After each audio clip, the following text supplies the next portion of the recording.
It's Tuesday, January 31. In the headlines, it's the final day of the traffic ticket reprieve today. Regionally, Haitian gang leader speaks about crisis.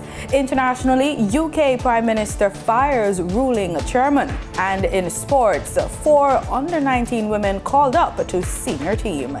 This is the news on PBC Jamaica. I'm Simone Absalom Gale.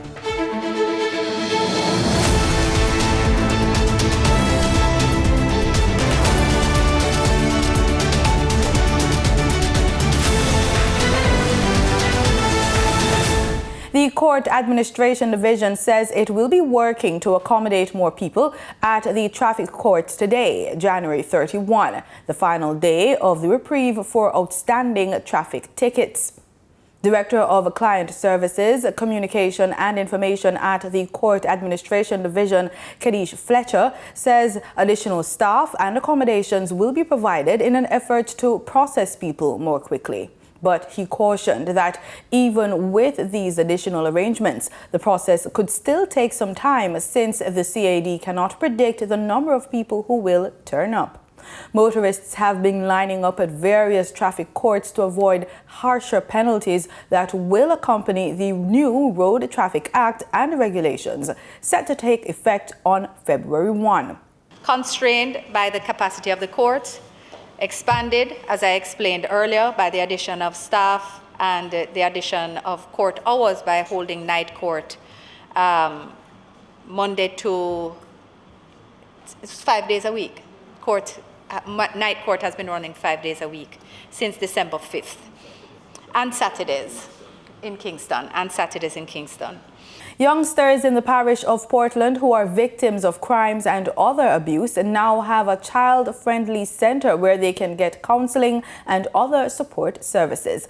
The facility, which is located at the Ministry of Justice's Victim Support Division, VSD's Portland office at Shops 8 to 9 Port Antonium, was made possible through a $6.7 million donation by the United States to help fight child trafficking in Jamaica under the U.S.-Jamaica Child Protection Compact Partnership. Maya Chung has more. Speaking at the recent opening of the center, Minister of Justice Delroy Chuck said many children who have been abused need to be assisted or they will become prime targets for further exploitation and candidates for the many gangs that operate especially in or inner city communities. Noting that many clients of the VSD are children, Minister Chuck said while some may not have experienced crime in the way they have been treated in their homes, they have faced situations that make them very disoriented and lack interest in things for their development. Minister Chuck said many of the affected just need counseling to be able to get back on the right path, and there must be services for these youngsters.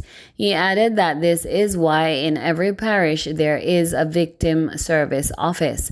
Meanwhile, U.S. Ambassador to Jamaica, His Excellency N. Nick Perry, said the center will be worthwhile for children who have experienced trauma, as the dedicated staff at the VSD who have received specialized training from the Warnoth Group will be able to serve their needs. Under a 4-year plan to build on and strengthen Jamaica's existing efforts in the identification, provision of comprehensive trauma-informed care, prosecution and conviction, as well as prevention of child trafficking in all its forms, in 2018, the United States and Jamaica signed an agreement along with the Warnoth Group. This agreement seeks to build the capacity of Jamaican law enforcement and victim service providers to increase the level of victim-centered care that is appropriate and tailored to the needs of the victims. A child-friendly center or space is an environment designed to help children who are victims of crime to feel safe, calm, and comfortable while interacting with professionals including law enforcement officers, social workers, healthcare professionals, and prosecutors. For the news on PBCJ, I am Maya Chung. Time now for another episode of Living Healthy. The Caribbean Institute for Health Research's Professor Alafia Samuels talks about hidden sugar. The 1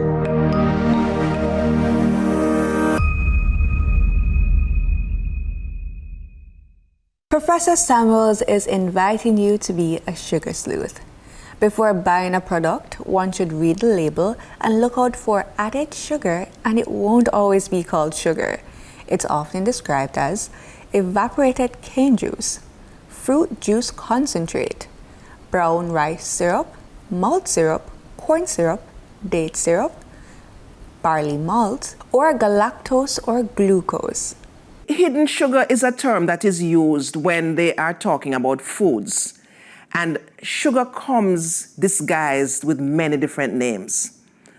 Maltose and fructose and sucrose and corn syrup and all of these things. And so a lot of times when you look on the label of a product, you don't see the word sugar, you will see something else. And if you don't know all the disguises for sugar, you might not realize that it is in fact sugar. She explains that human eating habits have changed over the years, and some of these habits put people at risk of non-communicable diseases like childhood obesity. Okay, so what happened is that, say, 50 or 100 years ago, the main problems were communicable diseases. Polio, diphtheria, tetanus, tuberculosis. Over the years, immunization, yes, the same immunization like we get for COVID. Immunization against all of these diseases have changed the face of the disease pattern and also allowed people to live much longer, because children used to die a lot in early days from all of these preventable diseases. So we have kind of conquered that, but at the same time that we did that, we went into what we call the nutrition transition. At that time long ago, we used to eat what came straight out of the earth. Now we are eating out of tin and from the fast food, and it's everywhere. French fries with 3 meals a day.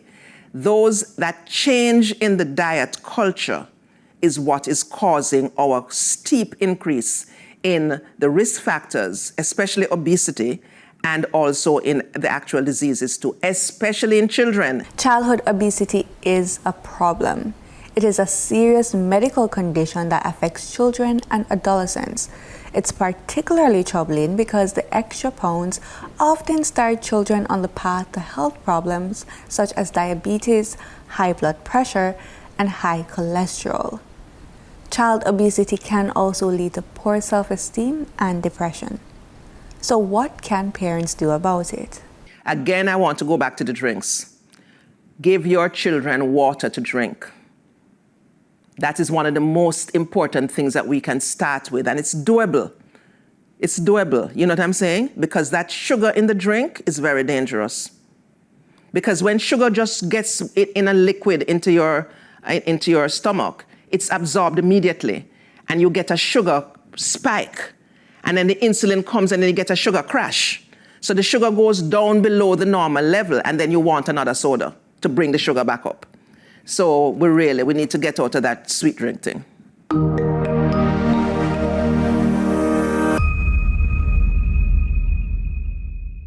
Time now for the business report with Danita Rodney.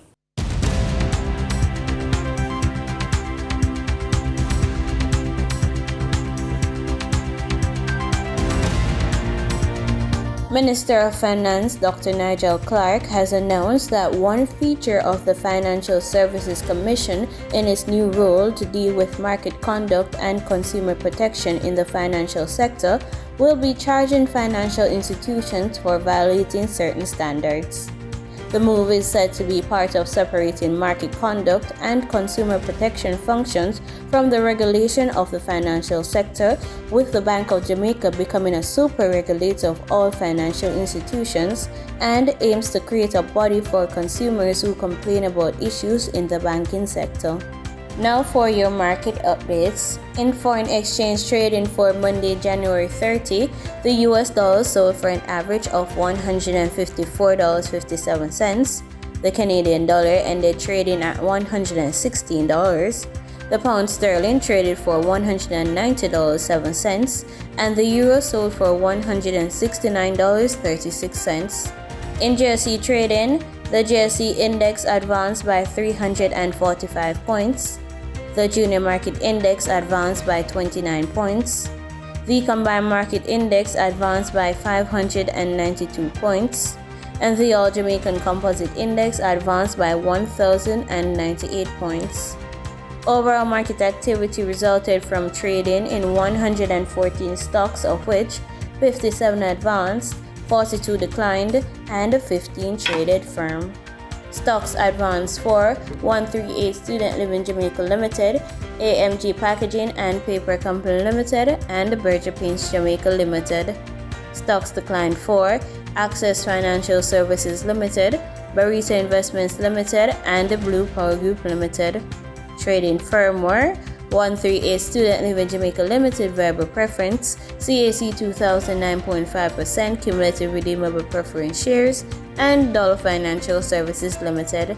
The overall volume leaders were Kingston Wharves Limited with over 7 million units, Wigton Windfarm Limited Ordinary Shares with over 4 million units, and Image Plus Consultants Limited with over 3 million units. In regional stocks, in Trinidad and Tobago, Calista Micro Index Fund was the only active security posting a volume of 321 shares. On the Barbados Stock Exchange, Goddard Enterprises Limited was the volume leader with over 10,000 shares. They were followed by Epic Caribbean Property Fund, Value Fund, which traded 466 shares. In regional business, despite the inflationary pinch on the pockets of consumers, the Bahamian economy is expected to see growth for the second consecutive year since the pandemic. More from our news. The news from Central Bank Governor John Roll, who gave a breakdown of the country's financial situation during the bank's quarterly press briefing this morning. We expect anywhere in the 4 to 6% range is reasonable. So the forecasts that are out there by the IMF and others lines up reasonably close to what we expect. And as we mentioned, it reflects the fact that you're still recovering to the baseline for the tourism sector. Roll's projections come close to the World Bank's prediction of 4.1% economic growth for the Bahamas this year. That works out to nearly half of the 7 to 9% growth we saw in 2022. It comes as economists are predicting a recession for the United States this year, but there's good news, as Roll says. The robust rebound of the country's most profitable industry has translated to a significant boost in employment. The unemployment rate would have increased considerably either because of businesses directly involved in tourism or businesses that depended to a great extent on second-round spending from persons who were employed in the hotel sector. And now that the economy is almost back to 100%. In international business, we take a look at the World Economic Outlook update from the International Monetary Fund. The global economy is expected to slow this year before rebounding next year. Growth will remain weak by historical standards as the fight against inflation and Russia's war in Ukraine weigh on activity. Despite these headwinds, the outlook is less gloomy than in our October forecast and could represent a turning point, with growth bottoming out and inflation declining. Economic growth proved surprisingly resilient in the third quarter of last year, with strong labor market, robust private demand, and better than expected adaptation to the energy crisis in Europe. Inflation, too, showed improvement, with overall measures now decreasing in most places, even if core inflation, which excludes more volatile energy and food prices, has yet to peak in many countries. China's sudden reopening paves the way for a rapid rebound in activity. And global financial conditions have improved as inflation pressures started to abate. This and the weakening of the US dollar from its November high provided some relief to emerging and developing economies. Accordingly, we have slightly increased our 2022 and 2023 growth forecasts. Global growth is expected to slow from 3.4% in 2022 to 2.9% in 2023, then rebound to 3.1% in 2024. In market data for oil prices fell by more than 1%, touching 2-week lows on the prospect of further interest rate increases, a stronger US dollar, and ample Russian crude flows. Brent crude futures were down $1.13 at $83.77 per barrel, and West Texas Intermediate crude were $1.20 lower at $76.70. And that was the business report on PBCJ. I'm Danita Rodney. In regional news, protests in Haiti have turned the spotlight on gang violence engulfing the country, with powerful groups now controlling vast areas of Port-au-Prince. One of their most high-profile leaders, known as Barbecue, spoke exclusively to Al Jazeera about the crisis. From policeman to the most influential strongman in Haiti, this is Jimmy Barbecue Cherizier, the leader of the G9, a coalition of some of the country's most powerful gangs. That alliance controls swathes of the capital, Port-au-Prince. As it has fought rival organisations, killings, extortion and rape have shot up. The United Nations say it's the worst violence in the country in decades.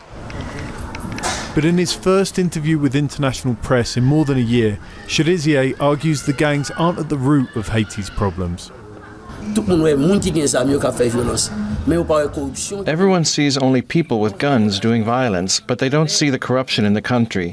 If you steal state money, if you don't build hospitals and schools and don't care for those in need, all this will continue to spawn violence. Even if you eliminate all armed gangs, if social problems are not solved, there will still be the same amount of violence. Successive Haitian governments have long neglected the population, but now there's also a power vacuum in the country. Not one official has been democratically elected, and many see the current Prime Minister, Ariel Henry, as illegitimate. Analysts say that's let the gangs off the leash. Well, before, the gangs acted as a kind of mercenaries with the economical elite and political leaders. But they have, over the years, diversified their income sources and have acquired some kind of autonomy from their sponsors as they have become increasingly powerful. Cherizier says he's a community leader, protecting people under his control. But gangs in Haiti control food, fuel and other commodities passing through their territory, demanding protection money, hijacking trucks. The United Nations also accuses Cherizier of massacring civilians and blockading the country's largest fuel terminal. Last October, it levelled sanctions against him. He told Al Jazeera he was innocent and unworried. I don't have a problem with sanctions against me because I carry Haiti in my heart until I die. It doesn't bother me because I don't travel, I don't have any goods and any interest in foreign countries. I want to stay and live in my country just like the US, Italians and Canadians are proud to live in their home. I'm proud to live in Haiti. But in Haiti, the crisis continues. The day Al Jazeera spoke to Cherizier, protests erupted after more than 10 police officers were killed across a week. An ex-policeman himself, he says they're outmatched and underfunded. Honestly, the police lack a lot of means to guarantee safety, but the country's problem is more political. It is the politicians who are creating chaos so that they can keep their power to make more money. These are all the reasons why they don't pay the policemen well and give them the means, and they become discouraged. Funding could be on the way to assist the Bahamas with climate change mitigation and agricultural projects. This after a top-ranking U.S. official visited Eleuthera, Grand Bahama. Bethany McDermott reports. A tour of the island school and one Eleuthera were just two stops during the visit to Eleuthera, which saw guests that include Cindy McCain. The reason for her trip? To see firsthand the impact of climate change on the Bahamas. Following the visit, McCain says the plan is to assist the Bahamas with securing funding. My intention, of course, is to take this back and talk with our friends at Food and Agriculture Organization, as well as some of the other UN agencies, and also perhaps work a little more closely with Bahamas in public-private partnerships, which is really important when we're talking about funding and the necessary means that you need to continue the stuff that's going on here and improve on it. However, McCain says she learned of the amazing projects at the island school and one Eleuthera.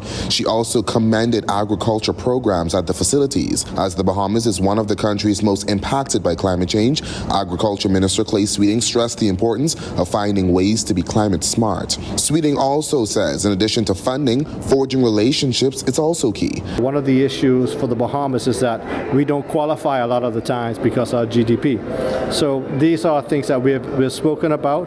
Of course, funding is one thing we'd like to have access to, and if that can come about because of this trip, then great, but also relationships in that sector as well. As for the way forward, I've been many places in the world dealing with this issue, and this to me was one of the more innovative, exciting, forward-thinking and forward-moving groups of organizations that I've seen. It really, I'm used to seeing things that aren't so nice. This was great today. Reporting for Our News, I'm Berthany McDermott. The United Kingdom is keen to promote its relationship with Guyana amid growing interests at the political and business levels. To this end, yet to be named ministers of the British government are expected to travel to Georgetown this year.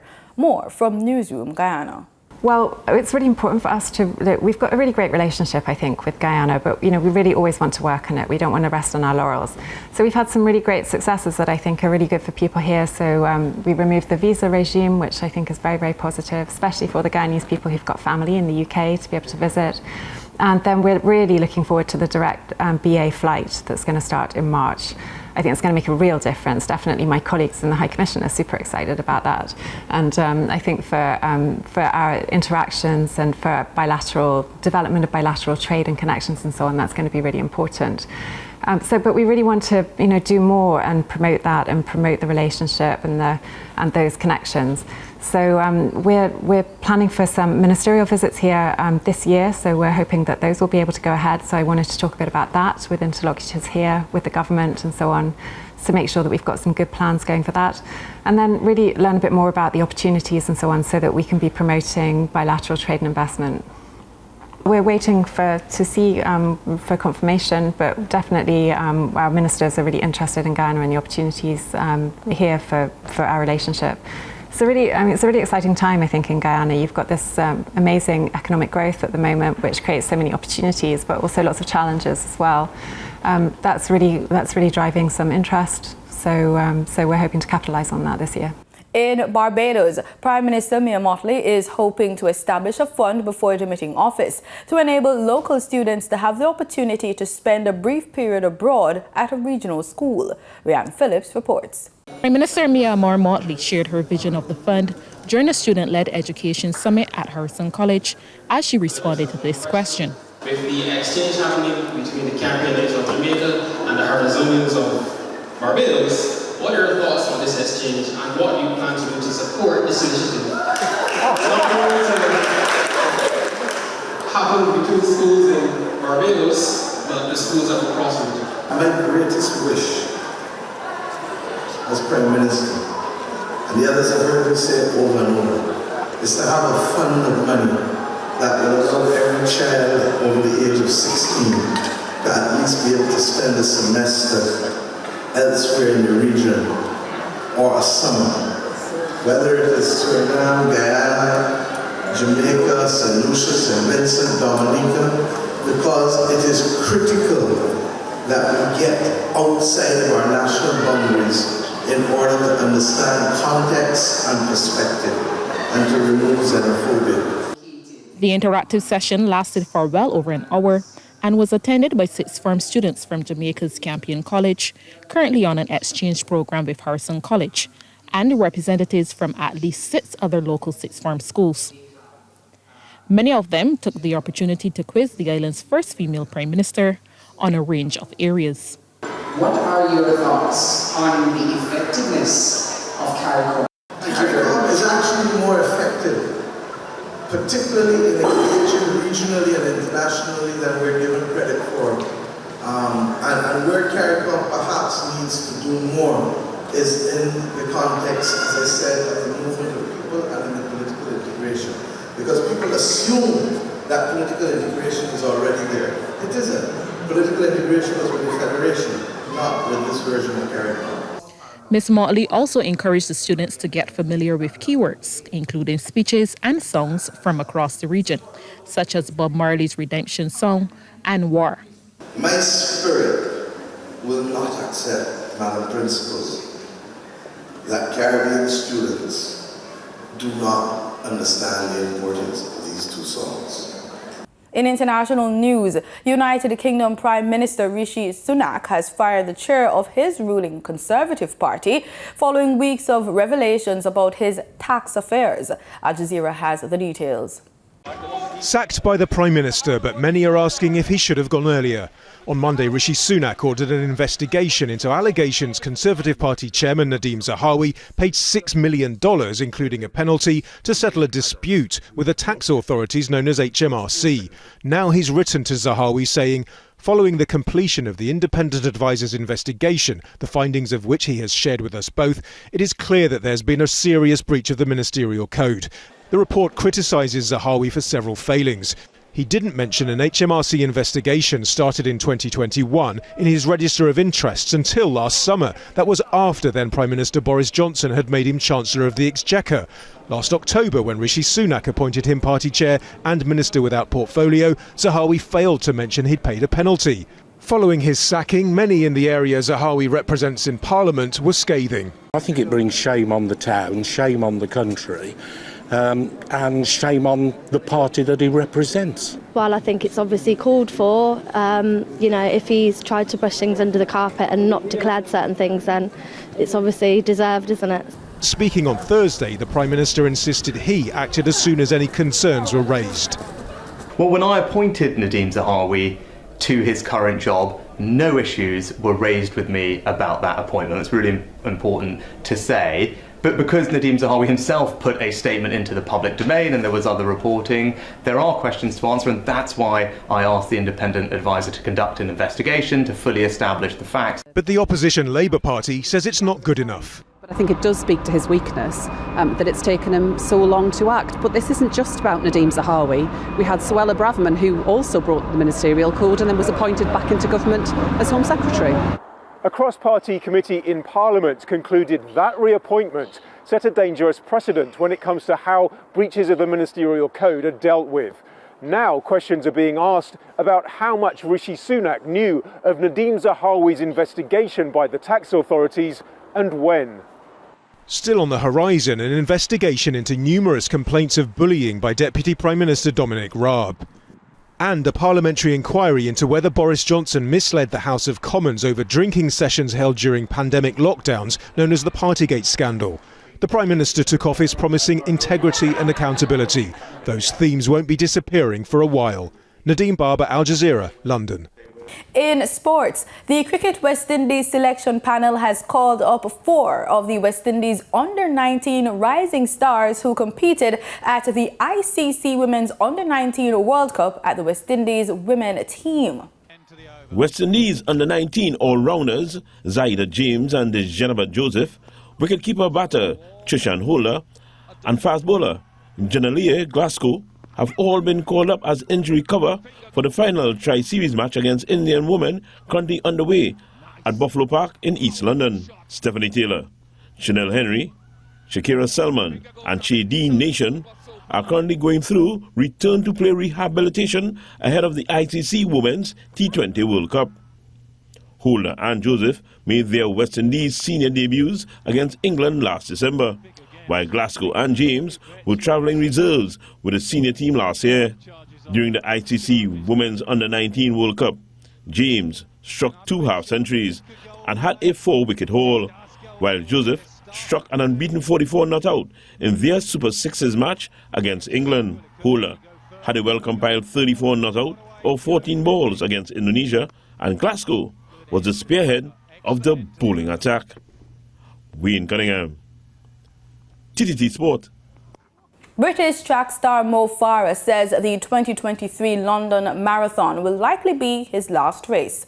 Mo Farah, who will be 40 by the time of the April 23 race, is known for his success on the track, winning gold in the 5,000 and 10,000 meters at both the London 2012 and Rio 2016 Olympic Games, as well as several world titles across both distances. And that's the news on PBCJ. I'm Simone Absalom Gale. Remember, you can follow us on our social media platforms at PBCJamaica. Pleasant viewing.